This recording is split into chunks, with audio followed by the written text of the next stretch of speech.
So if you watch my earlier video regarding the SportPesa heist, I did a video after Fred Matiang'i issued a company called Milestone Gamings a license to operate under the brand name of SportPesa and thus use their intellectual property, including USSD codes, their pay bill numbers, their logos, and the likes. So that was on 30th of August. It was just a few days before the Supreme Court issued their ruling in the presidential petition.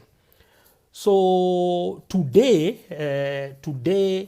the High Court has now cancelled that particular license issued by Fred Matiang'i on 30th of August illegally.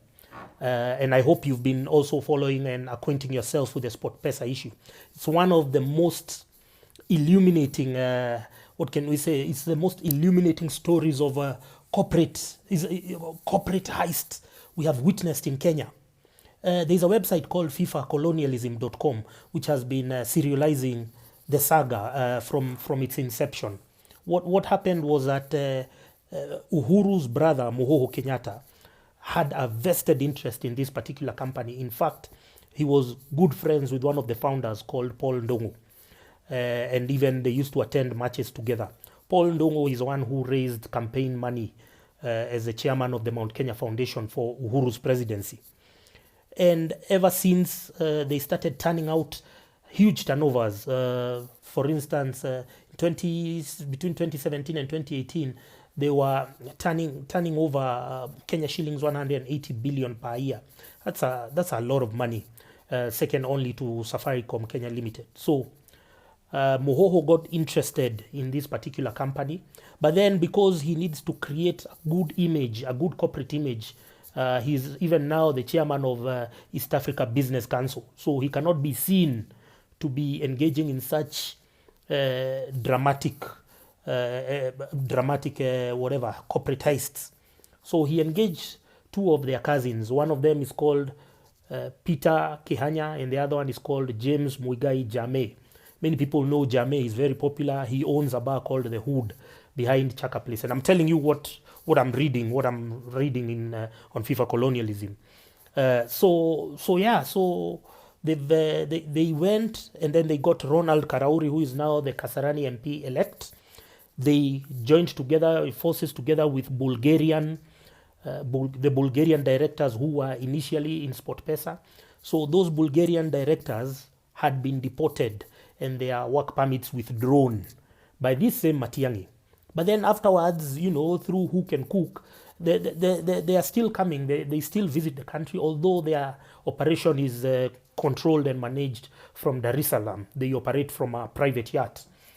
And yeah, that's what has been a sad end to the talked about, highly touted Uhuru Kenyatta presidency, where they couldn't let anyone prosper. They wanted to cap in the amount of money that us ordinary Kenyans can make.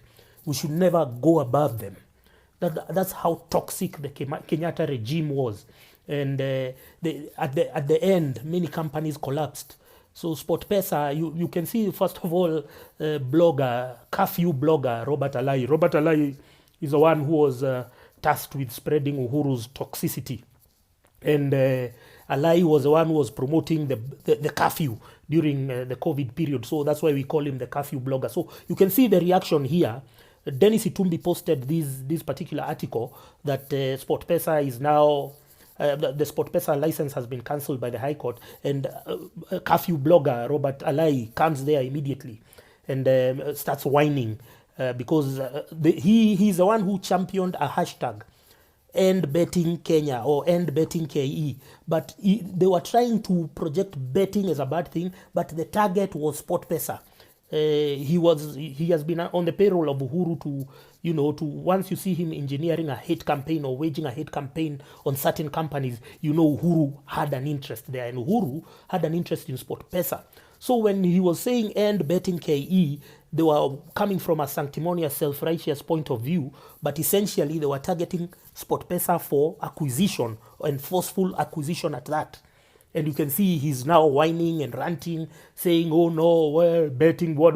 But because now the law has started to take its course, we are no longer under the yoke of of probably, we can say, the Kenyatta family, who are controlling everything, and now things are starting to take shape and, align themselves, and it's making some people feel a bit jittery.